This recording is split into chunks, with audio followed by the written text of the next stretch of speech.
नमस्कार। आज हम बात करेंगे टेंस की। जैसा कि हम देख सकते हैं रिव्यू ऑफ टेंसेस हमारे बोर्ड के एग्जाम्स में या हम बोले तो ग्रामर में सबसे बड़ा रोल होता है, वो होता है टेंस का। तो आज हम टेंस का एक रिव्यू करेंगे, जितना भी उसका मेन पॉइंट्स हैं उन सबको आज हम देखेंगे। तो सबसे पहले हम शुरू करते हैं उसकी डेफिनेशन से, क्योंकि हमारे एग्जाम में जो सबसे ज्यादा पूछी जाती है वो होती है टेंस की definition. And what is the definition, हम देखते हैं। Tense is a form of verb which indicates the time and state of an action being performed। इसके हम कुछ एग्जांपल्स देख लेते हैं। जैसा कि मैंने लिखा है I remember it, I remember it, इसमें हम देखते हैं रिमेंबर में क्या बता रहा है, ये एक स्टेट बता रहा है, तो मैंने डेफिनेशन में इंक्लूड उसको किया है, ठीक है। And second, Federer plays tennis, ये कोई एक्शन बता रहा है, तो एक्शन एंड स्टेट दोनों को आपको मेंशन उसमें करना है, तभी आपकी डेफिनेशन ठीक होगी। आगे चलते हैं। फिर हम देखते हैं टाइप्स ऑफ टेंस। ये सब आपको पता है, लेकिन फिर भी एक ओवरव्यू कर लेते हैं इसका। तीन टेंसेस होते हैं हमारे, present tense and past and future, तीन होते हैं। इनके पार्ट्स होते हैं simple, continuous, perfect and perfect continuous. तो ये सब मिला के, क्योंकि तीन टेंस होते हैं और उनके चार चार पार्ट्स होते हैं, तो सब मिला के हमारे कितने हो जाते हैं, 12, जैसा कि आप देख सकते हैं। नेक्स्ट, आइए हम कुछ एग्जाम्पल्स ले लेते हैं, एक एक्सरसाइज कर लेते हैं जिसमें कि सारे टाइप के टेंसेस जो होते हैं वो कवर हो जाएंगे। तो सबसे पहले हम लेंगे you can not keep healthy unless you dash, यहां आपको फिल करना है, your meals at proper interval. तो आप देख सकते हैं इसमें क्या क्या करेंगे हम। सबसे पहले देखिए, यू कैन नॉट कीप, जो आपका टेंस है वो प्रेजेंट में है, एंड उसके बाद अनलेस यू क्या है, अपना प्लूरल है, तो प्लूरल में क्या यूज करेंगे इसमें, क्योंकि प्रेजेंट है। सबसे पहले देखेंगे प्रेजेंट की कौन सी वर्ब है इसमें से, टेक एंड टेक्स। तो इन दोनों में से यू के अकॉर्डिंग हम क्या फिल करेंगे, टेक, तो इसमें क्या आंसर हो जाएगा हमारा, take.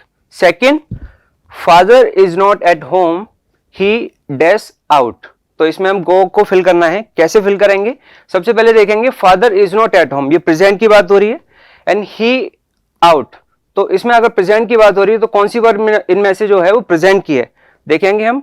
Has gone, had gone अगर यूज करेंगे तो ये पास्ट में हो जाएगा, इसलिए हम क्या यूज करेंगे, has gone. And third is he the station before the train departed, ये सबसे ज्यादा आता है, तो इसमें हम क्या यूज करेंगे, क्योंकि इसमें दो कंडीशन है, एक इसमें बिफोर दिया हुआ है, एक काम जो है पहले खत्म हुआ है और एक काम बाद में हुआ है। तो ऐसे जो सेंटेंस होते हैं, ऐसी जो एक्टिविटीज होती हैं या किसी ऐसे एक्शन के लिए हम हमेशा पास्ट परफेक्ट यूज करते हैं। तो इसमें क्या होगा, बिफोर द ट्रेन डिपार्टेड, जब ट्रेन वहां से चली उससे पहले वो पहुंच चुका था, तो जो काम पहले होता है उसके लिए हम क्या यूज करते हैं, पास्ट परफेक्ट। तो इसको हम क्या यूज करेंगे, हैड रीच्ड, क्योंकि बिफोर के बाद जो काम होता है उसको पास्ट इंडेफिनिट, एंड जो पहले होता है वो उसको पास्ट परफेक्ट में यूज करते हैं। And second, I wish I dash help you, तो इसमें हम क्या यूज करेंगे, अगर हम कैन बी को यूज करते हैं तो can and be is also there, मतलब एक वर्ब वहां पहले से है, तो हम क्या यूज करेंगे, कुड, जो हम किसी को विश करते हैं।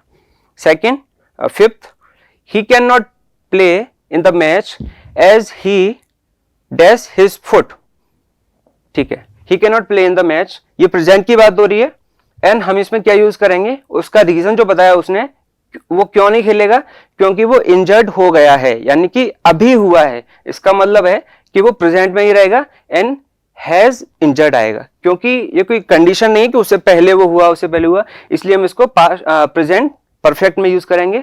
And sixth is 10 years dash past को हमें फिल करना है, सिंस आई मेट यू, ठीक है, तो 10 years पास को हम कैसे यूज करेंगे, सिंस आई मेट यू, मुझे आपसे मिले हुए जो समय हो गया है, यानी हो चुका है, ये प्रेजेंट में आ रहा है, ऐसा नहीं कि हो गया था, ठीक है, तो अभी हुआ है, जो काम रिसेंटली कंप्लीट होता है उसके लिए हम क्या यूज करते हैं, प्रेजेंट परफेक्ट, तो इसमें क्या आ जाएगा, have past.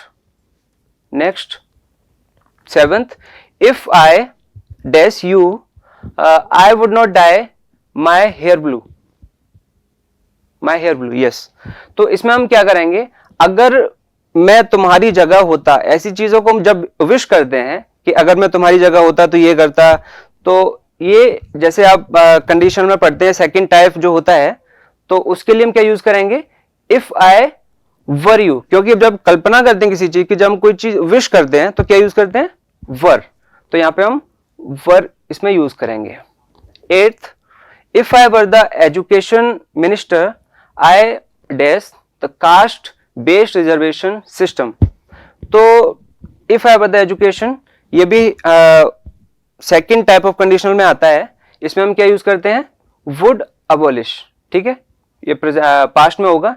And 9th is you should go there to the matter with him, तो इसमें क्या यूज करेंगे, क्योंकि इसमें दिया हुआ है, सबसे पहले हम देखेंगे टू दिया हुआ है, तो टू यानी कि इन्फिनेटिव लेगा, तो इन्फिनेटिव हम इनमें से कौन सा लेंगे, इन्फिनेटिव के बाद आपको पता है कि वर्ब की बेस फॉर्म आती है हमेशा, तो बेस फॉर्म इनमें से कौन सी है, डिस्कस, तो इसको हम इसकी जगह यूज कर लेंगे, तो हो जाएगा टू डिस्कस द मैटर, ठीक है। 10th is I dash a lot of novels after exams and read को हमें फिल करना है इसमें, तो वो कह रहा है कि मैं एग्जाम्स के बाद मैं नोवेल्स को पढ़ूंगा, यानी कि एक काम जब हो जाएगा, ये एग्जाम जब हो जाएंगे उसके बाद पढ़ेगा, यानी ये जो काम है वो फ्यूचर में करेगा, इतना तो डिसाइडेड है। फिर उसके बाद क्या होगा, फिर हम देखेंगे ये जो आई दिया हुआ है, आई विल लेता है या शैल लेता है, जो हमने ग्रामर में पढ़ा है टेंस में, तो हमको पता है कि आई जो है शैल लेता है जनरली, तो इसमें क्या यूज करेंगे, आई शैल रीड, जो दिया हुआ है इसमें, I shall read a lot of novels after exam, ठीक है। नेक्स्ट, व्हाट टाइम, ये दोनों सेंटेंस एक जैसे हैं, what time dash the train dash for Hyderabad, तो इसमें हम क्या यूज करेंगे, इसमें दो फिल करने हैं, एक यहाँ पे करना है और एक इधर करना है, दो वर्ब फिल करनी है, एक मेन वर्ब है एंड यहाँ पे मेन वर्ब आएगी, यहाँ पे कोई हेल्पिंग वर्ब यूज करनी है।